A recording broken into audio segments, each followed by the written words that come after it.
Okay, now on to question 10 of 1a in linear algebra done right. So we wanted to find an x in R4 such that it where's the pen? Such that it fits this relation. So you've got a vector plus 2 times a vector x. Remember, x is in an element of R4, so it must be a vector. And I wrote that down here. So that's what x looks like. And it needs to equal 5, 9, -6, and 8. Well, this is fairly simple. It's just high school vector work.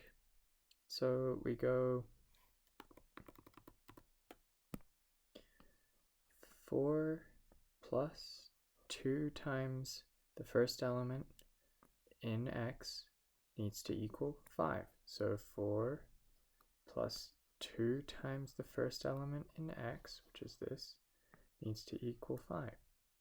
And we do that for every single value. So we do -3 to x, 9, and so on for 1 and 7 as well.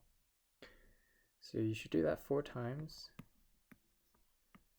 and get what x1 is equal to, x2, x3, and what x4 is equal to, and then you can sub it in there, and that is your answer. It's probably the easiest question out of them all, actually. And I'll see you in the next one.